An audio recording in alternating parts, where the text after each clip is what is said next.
عليكم ورحمة الله تعالى وبركاته.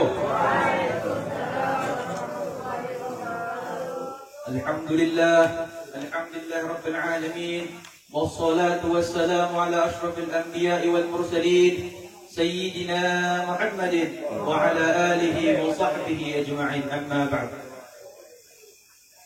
Segala puji bagi Allah Subhanahu wa Ta'ala, yang dimana Allah Subhanahu wa Ta'ala masih berkenan memberikan kita berbagai macam kenikmatan sehingga kita dapat menggerakkan kaki kita berkumpul di majlis yang penuh dengan keberkahan ini.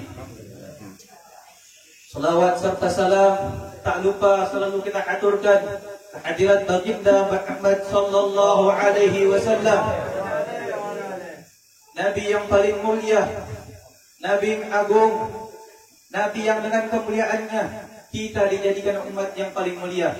Sebagaimana yang dikatakan dalam kitab Burdah, bi akramir rusul kunna akramal umam. Dengan kemuliaan Nabi Muhammad sallallahu alaihi wasallam kita dijadikan umat yang paling mulia. Alhamdulillah, hadirin hadirat yang dirahmati Allah Subhanahu wa Ta'ala, Allah masih mengizinkan kita berkumpul di tempat yang penuh dengan keberkahan ini. Berkumpulnya kita di tempat yang penuh dengan kemuliaan ini adalah salah satu bentuk rasa ungkapan cinta kita, luapan cinta kita kepada baginda Muhammad sallallahu alaihi wasallam. Di majlis ini, kenapa ini adalah salah satu pembuktian cinta kita pada beliau? Karena di majlis inilah kita mendengarkan sejarah beliau, kita mendengarkan pujian beliau, kita sering menyebutkan nama beliau di majlis yang mulia ini. Sebagaimana dikatakan, idza ahabba syai'in aktsara min dzikrih, jika seorang mencintai sesuatu tersebut, maka orang tersebut akan sering mengucapkannya. Ini adalah salah satu tanda cintanya kita pada Nabi Muhammad sallallahu alaihi wasallam. Dan ketahuilah bahwa sesungguhnya seringnya kita menyebut baginda Muhammad sallallahu alaihi wasallam atau dengan kata lain berselawat kepada beliau, ada banyak fadilahnya, ada banyak utamaannya. Salah satunya salawat yang kita panjatkan adalah salah satu ladang amal kita dari Allah Subhanahu wa Ta'ala. Salah satu ladang yang pasti dari Allah Subhanahu wa Ta'ala. Karena amal kita, amalnya anak cucu Adam itu dikatakan bainal qabul wa raddiha, di antara ditolak dan juga diterima.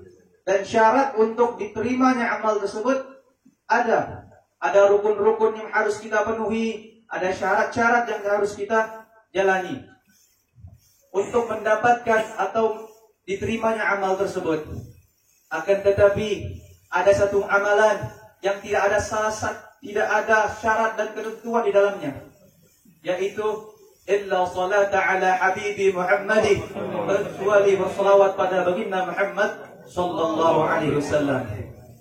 Selawat ini baik kita aturkan dalam keadaan sedih, gembira, berjalan, duduk maupun khusyuk ataupun tidak, akan tetap mendapat ganjaran dari Allah Subhanahu wa Ta'ala, ganjaran berupa pahala ataupun hal-hal yang lain. Saking besarnya pahala, dikatakan dalam suatu riwayat bahwa sungguhnya hanya Allah Subhanahu wa Ta'ala sajalah yang mengetahui kadar pahala tersebut. Akan tetapi dari berbagai macam fadilah selawat, kita sering mendengarkan satu hadis, yaitu Nabi Muhammad sallallahu alaihi wasallam bersabda, "Man shalla 'alayya salatan sallallahu alaihi biha asyra." Barang siapa yang berselawat kepadaku, kata Nabi, satu kali, Allah akan berselawat kepadanya sebanyak 10 kali. Selawatnya Allah Subhanahu wa Ta'ala kepada kita hambanya adalah bentuk rahmat Allah Subhanahu wa Ta'ala.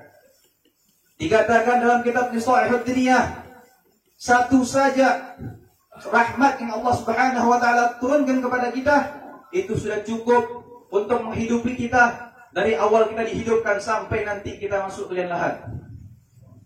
Dan dikatakan para ulama bersepakat bahwa seandainya kita dapat menjaga satu saja nikmat Allah Subhanahu wa Ta'ala ini sampai akhir hayat kita, insyaallah kita akan menemui husnul khatimah. Amin. Amin. Dan yang kedua, salawat adalah salah satu bentuk bakti kita kepada kedua orang tua kita.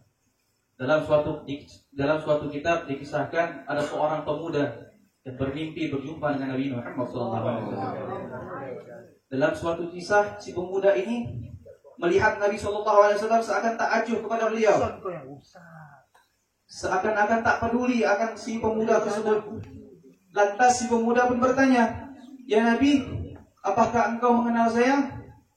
Nabi SAW langsung bersabda, "La a'rifuk, aku tidak kenal engkau."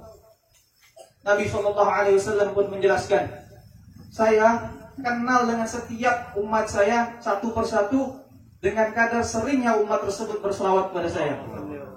Semakin dia sering berselawat, semakin saya kenal. Dan semakin dia jarang berselawat, maka saya semakin tidak kenal." Mendengar dari penjelasan Nabi Muhammad SAW ini, si pemuda sadar diri bahwa sesungguhnya dia ini adalah salah satu orang yang termasuk jarang berselawat pada Nabi Muhammad SAW. Oleh karena itu, mendengar penjelasan Nabi, muncullah dia punya semangat atau mimpi tersebut menjadi pecutan bagi dia, sehingga ketika dia bangun, dia berniat, dia bertekad, "Ya Allah, saya wajibkan kepada diri saya sendiri setiap hari minimal berselawat pada Nabi Muhammad SAW minimal 100 kali." Walhasil melewati hari demi hari, bulan demi bulan, dia mengistiqomahkan amalan tersebut, sehingga pada suatu malam dia bermimpi berjumpa dengan Nabi SAW. Dalam mimpi tersebut Nabi SAW bersabda, "Al-an aradtuk, sekarang saya kenal kau. Anta Fulan ibn Fulan, sah? Kau ni Fulan bin Fulan kan?" Bapaknya Nabi kenal.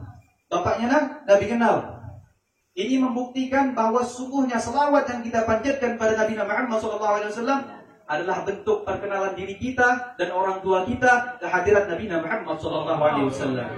Dan ini jugalah sama saja kita menawarkan kepada orang tua kita tiket untuk mendapat syafaat Nabi Muhammad SAW. Ini adalah salah satu bukti pembaktian kita kepada orang tua. Dan yang terakhir, salawat pada Nabi Muhammad SAW adalah salah satu cara kita untuk menambahkan cintaan kita kepada beliau. Dikatakan Imam Al-Ghazali, seorang akan mencintai sesuatu bila mana dia sering menyebut sesuatu tersebut walaupun terpaksa. Ini diartikan bahwa sesungguhnya orang yang tadinya tidak mencintai Nabi bisa mencintai Nabi bila mana sering berselawat pada Nabi Muhammad SAW. Bagaimana bila kita yang sudah ada cinta mahabbah pada Nabi SAW, bukankah dengan seringnya kita berselawat akan menambahkan cinta kita kepada beliau? Dan karena cinta inilah nanti kita akan mendapatkan syafaat Nabi Muhammad SAW. Kita akan dikumpulkan bersama Nabi Muhammad SAW, sebagaimana disabdakan beliau, yaqsurul maut, sebagaimana disabdakan oleh beliau, "Wa man ahabbani kana ma'i fil jannah." Dan barang siapa yang mencintaiku, maka dia akan bersamaku nanti di surga. Amin amin ya rabbal alamin. Mudah-mudahan kita jadikan Allah Subhanahu wa taala salah satu dari umat yang mencintai Nabi, amin, dan dicintai oleh beliau. Amin amin ya rabbal alamin. Wa la'afu minkum. Assalamualaikum warahmatullahi taala wabarakatuh.